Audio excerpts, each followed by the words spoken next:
Hello everyone, this is update for April 30, 2023, day 431 of the war, end of the date update.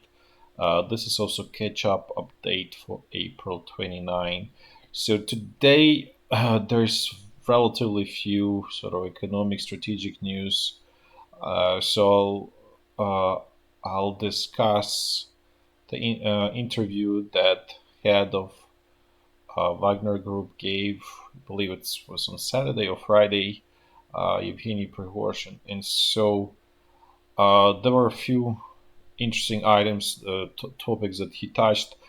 He was obviously ranting about this shortage of their uh, artillery shells and generally ammunition. And the other topic that he was talking is was their um, you know that Wagner Group is basically expanded, exhausted, and the timeline is pretty short. So essentially, at most 2-3 weeks, and it will be gone essentially.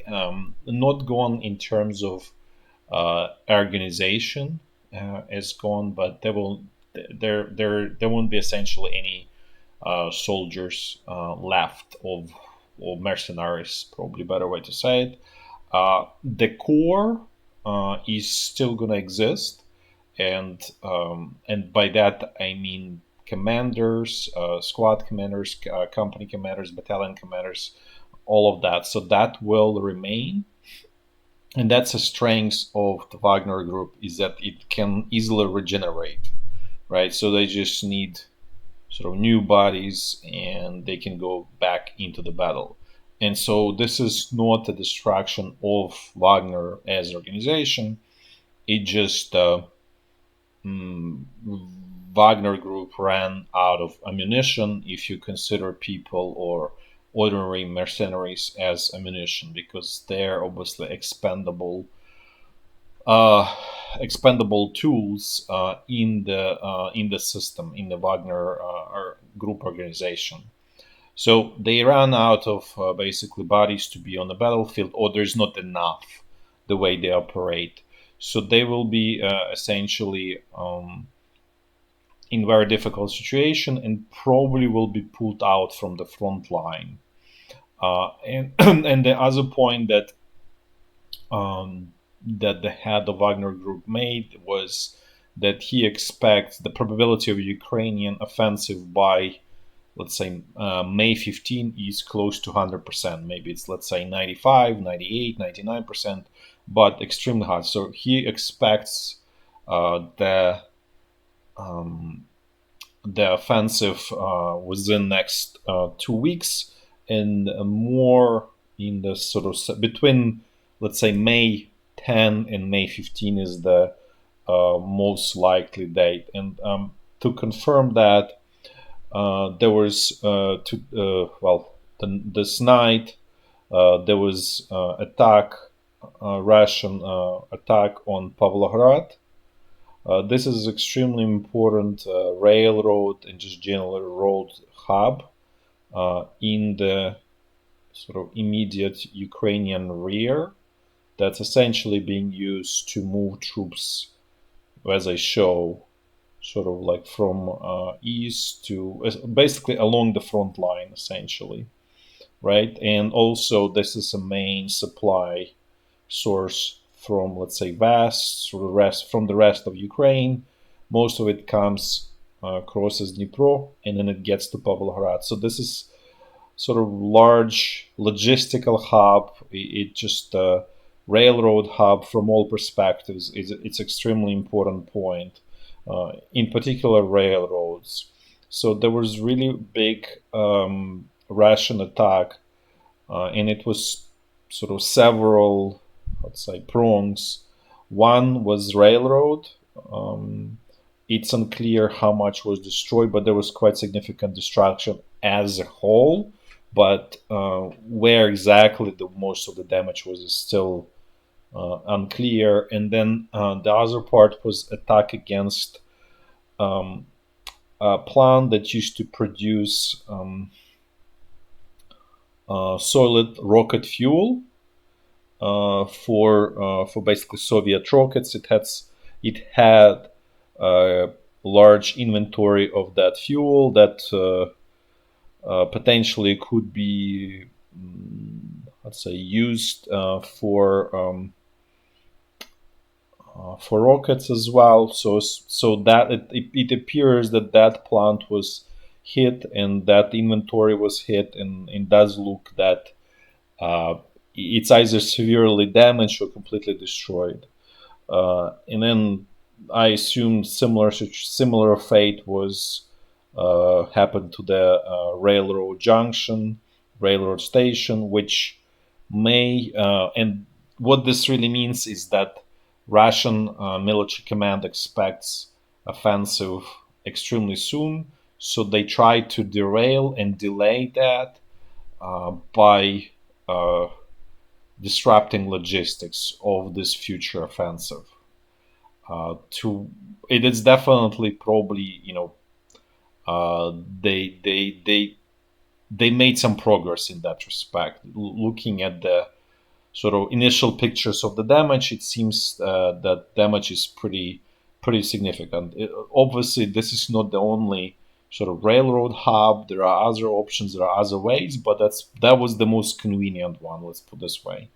And the other part about railroad, they can be fairly quickly, fairly easy repaired. So it's not sort of permanent destruction. The more important was destruction of this plant that used to make as I said, solid rocket fuel, which essentially allowed Ukraine to have this Grom 2, which was, if you remember, Ukrainian military was attacking Crimea, and the distance uh, is, I think, 500 kilometers. So that probably essentially at this point that program is either significantly derailed or destroyed.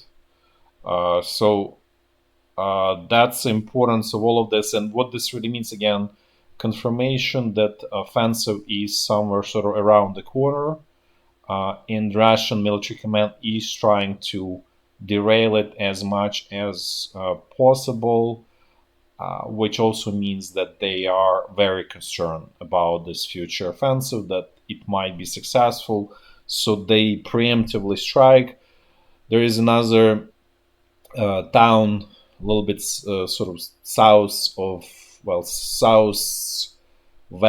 of Pavlograd, kind of like in the middle between Dnipro and Pavlograd, and south it's called Sinelnikovo, and that is also important hub, and but definitely less important. It was hit as well, so you can clearly see that the Russian military is making desperate last-ditch attempt to derail the offensive, and it also probably tells us that the most likely section of the front line where offensive is going to happen is going to be Zaporizhya, because as you can see, it's all very close direction Zaporizhya, and we discussed this. This is where the strategic opportunity for Ukrainian forces is the highest. Russian troops made quite a bit of uh, engine. They dug in quite a bit there, and we'll see what happens if it's going to be sort of successful or not. But it's a very clear sign that Russian command is extremely concerned about that. Now let's go back to our Wagner Group and their expenditure of shells and shortage of shells and their hunger.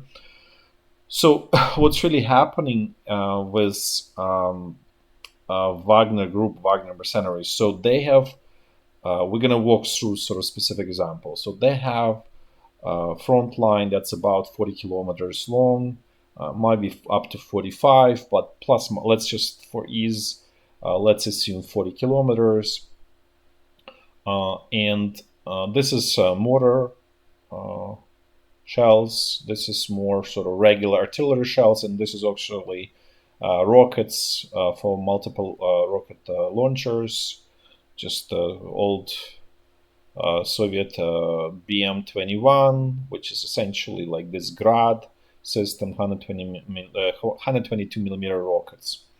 But let's just look at use of mortar shells. So as you can see, the most actually were Russian Wagner mercenaries, and probably we can generalize for the rest of the Russian army, that a majority actually is 82 millimeter mortars. So it's still like kind of like workhorse of the Russian military, and it actually exactly the same picture as it used to be during World War II. This was the main workhorse, and things sort of remain sort of stable and the same, even how many, like 80 years pass, or whatever it is at this point.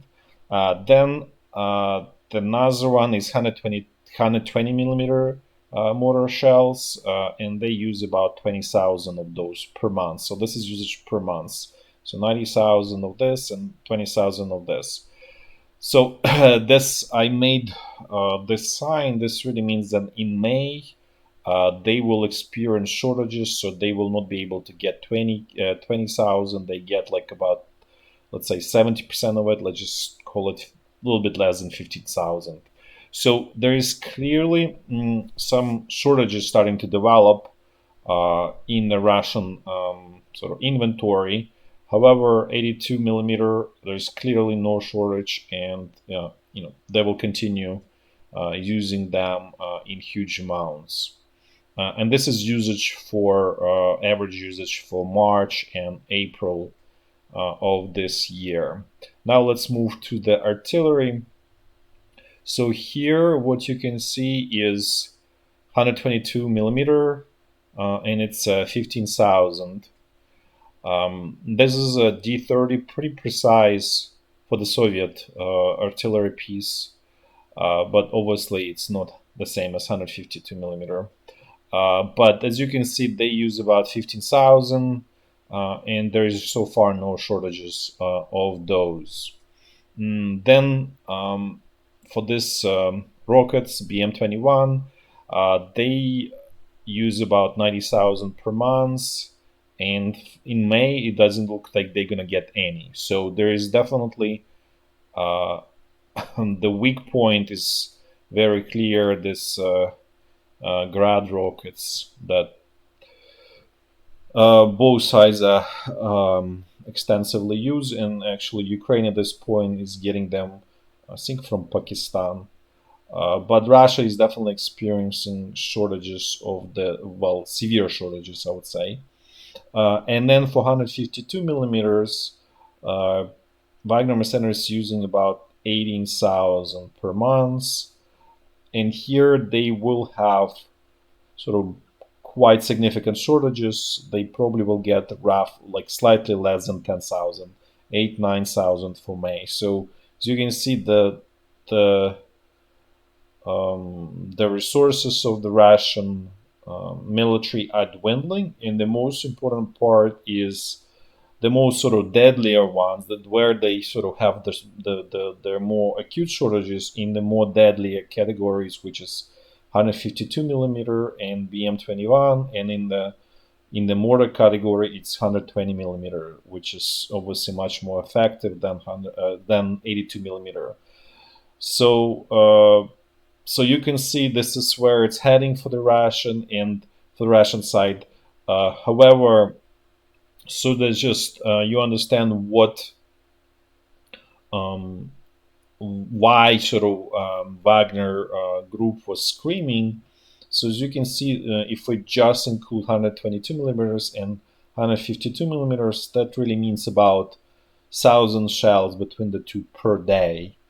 What they want is actually what they apparently were using, let's say in the winter and in the fall.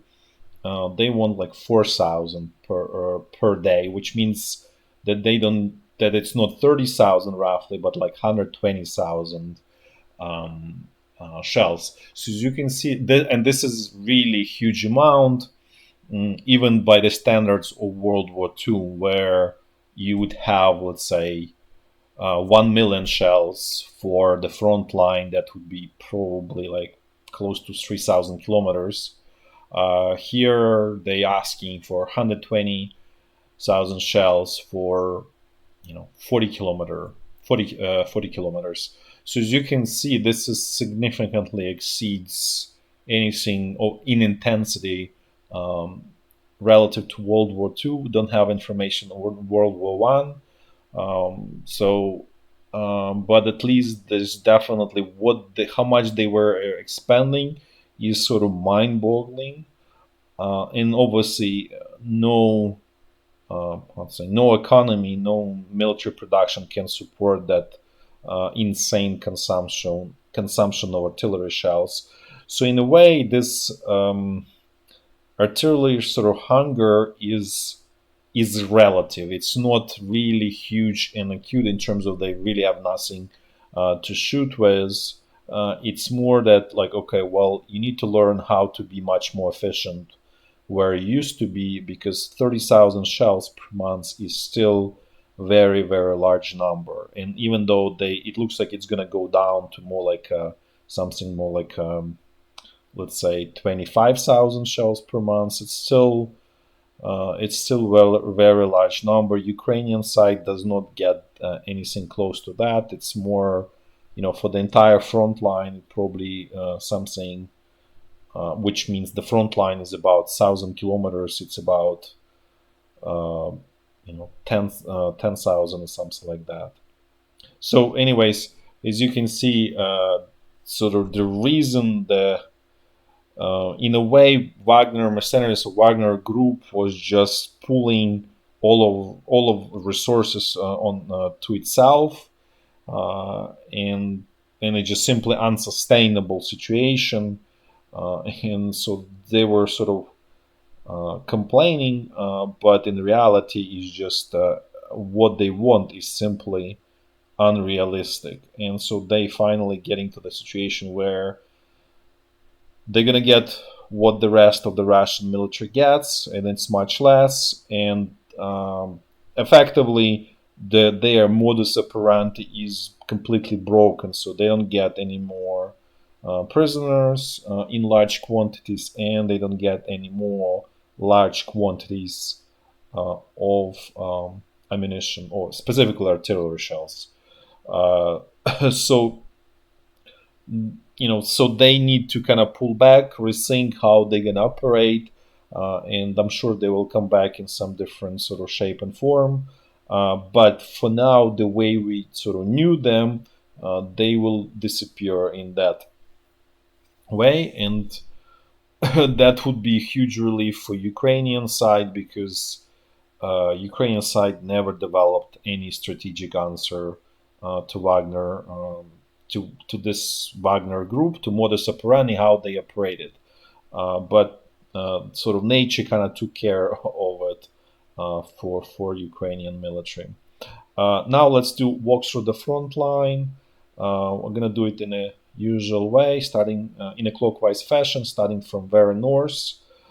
So along the state border, there is continued artillery shelling from both sides. It's pretty intense, definitely not on the lighter side. Now let's jump to the North Lugansk front line. Things here are quiet, as I mentioned before. It's turning into sort of pretty peaceful and quiet section of the front line. Peaceful, obviously, I'm sort of exaggerating. It's really just there is no active, relatively large scale offenses. There's always reconnaissance actions, exchange of artillery fire, but relatively speaking, it's fairly quiet now. Now let's move to North Donbass front line.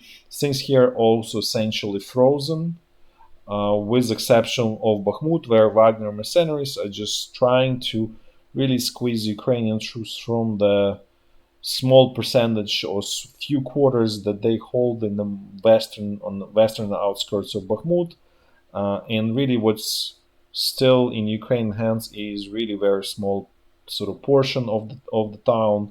So where I'm essentially showing this area, and that's so basically this is essentially nothing basically. last quarters of the town. The goal for Ukrainian side is to hold on to Bahmut till, let's just kind of move quickly through this, to hold on to Bahmut till Ukrainian offensive starts, because the point is actually is to keep Russian troops here, so they're not gonna get moved as many Russian units here as possible, so they get moved to Zaporizhya front line. So the main offensive has higher chance of success. So in a way, this is kind of like a mutual meat grinder, right? So Wagner mercenaries, the goal was to destroy as many Ukrainian soldiers with the idea that then there will be fewer Ukrainian troops ready for the offensive. That's everybody expects. And from Ukrainian perspective, the same idea is just to keep, first of all, the essentially Wagner mercenaries was expanded and no longer really fighting force, so it cannot be used elsewhere. And then it also keeps here relatively more battle capable airborne units here in this whole area, because essentially now they need to plug the hole of Wagner mercenaries, and there is also quite real threat of sort of local offensive here, with the idea of encircling Russian troops in Bahmut. However, this is much more sort of lower probability situation, and I would say the way Ukrainian army it is right now, as I said, it's really not really capable of doing high quality offensives, and this one would require, because there are fairly full strengths and sort of battle capable Russian units on the flanks. So this is probably will be nearly impossible for Ukrainian army to be successful here.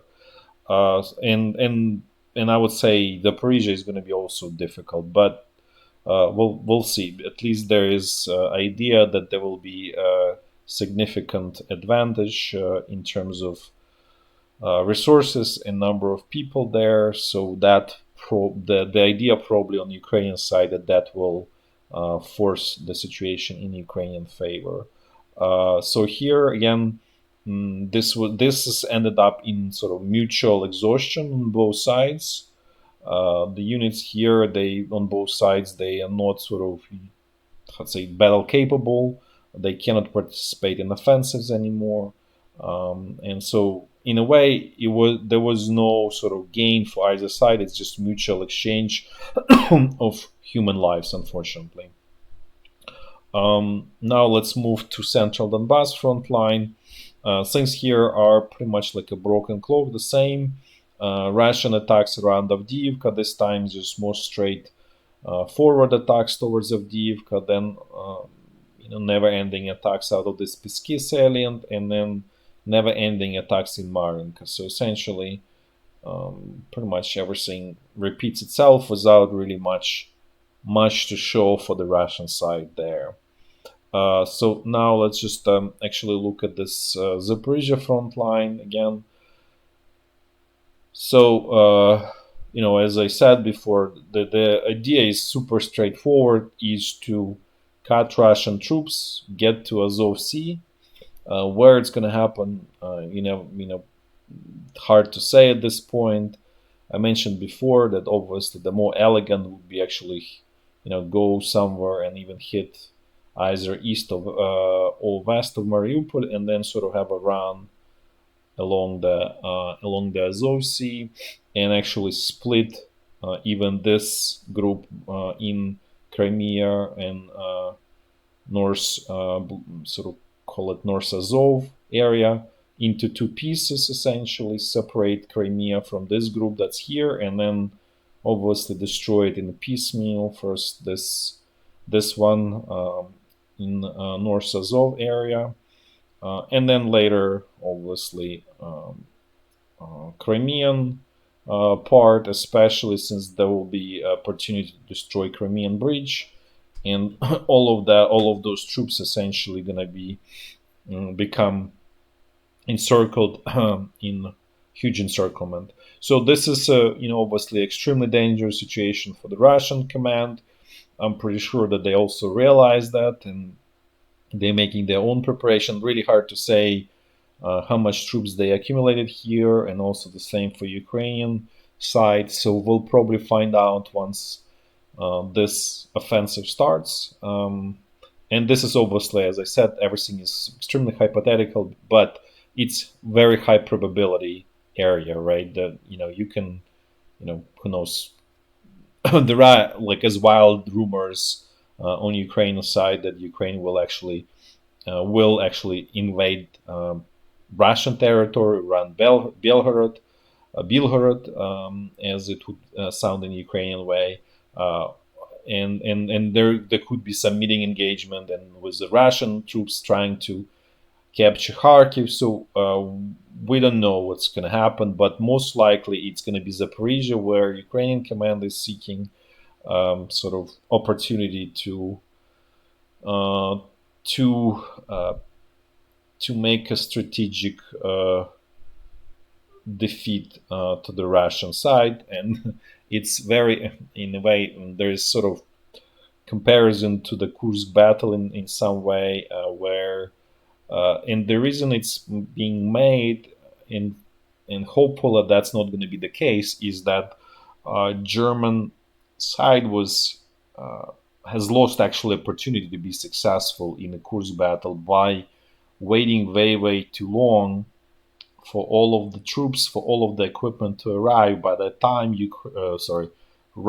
Soviet army uh, entrenched and actually was refitted, also got a lot of equipment, actually probably more equipment than the German side. So it was ready to withstand German offensive. And so the chances of success for German side were pretty slim at that point. So, and again, this was because the time was lost, and the German side was probably 2 months late with that offensive, if not more. So here might be the same situation, may not, but that's mm, why it's being referred to as another Kursk battle in this sort of negative connotation that Ukrainian side might may have lost time because Russian side has dug in, brought all of its reserves and all of that. So we'll find out. I would say probably in 2 weeks. It will be very clear how it's all going to develop. Thanks for watching, and till next time. Bye bye.